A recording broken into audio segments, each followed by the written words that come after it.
Welcome to tonight's audiobook. Today, we will listen to the famous horror story, The Monkey's Paw. It is a chilling tale about fate, wishes, and the terrible consequences of trying to change destiny.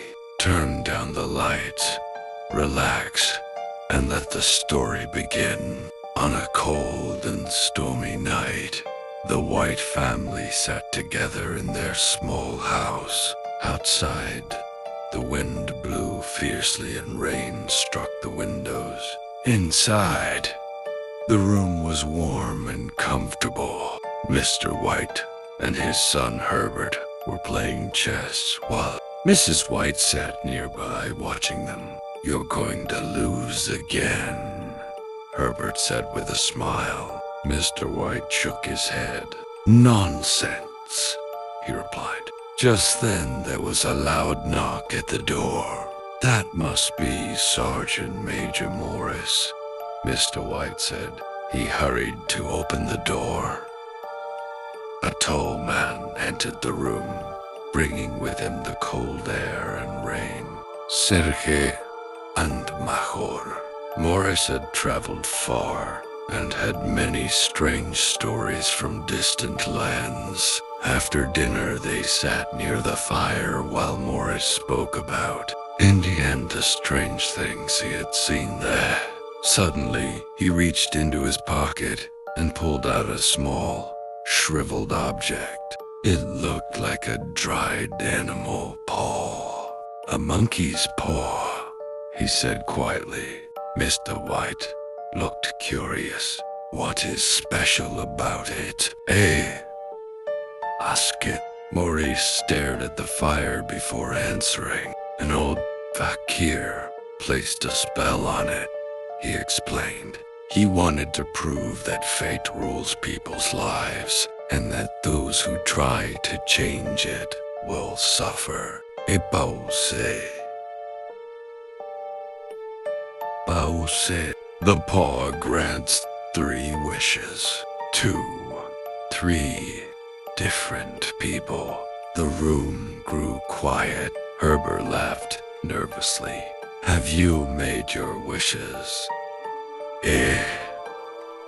Ask it.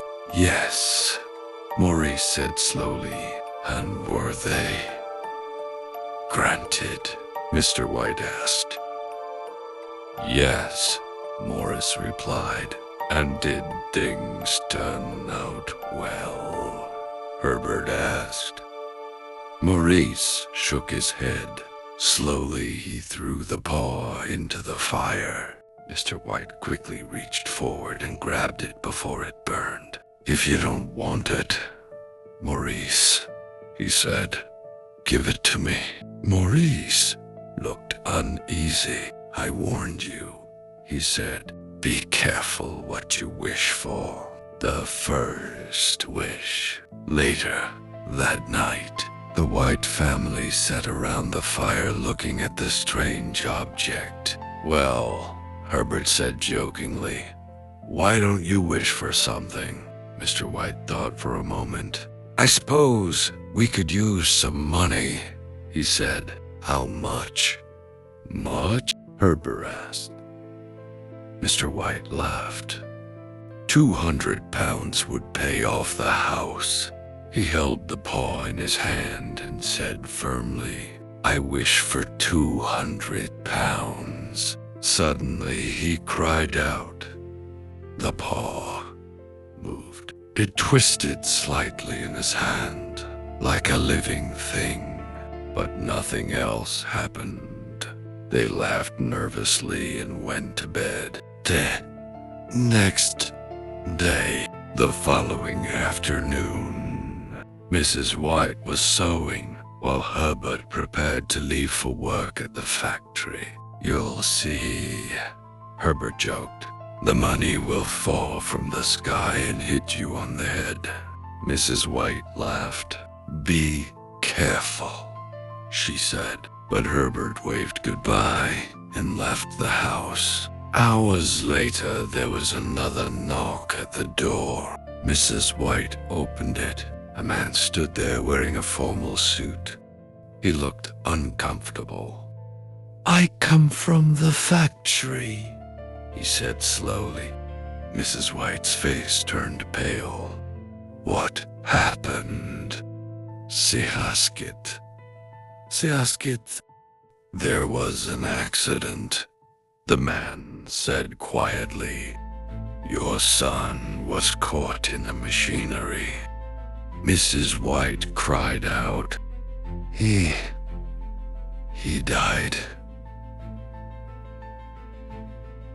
Instantly, the man continued softly.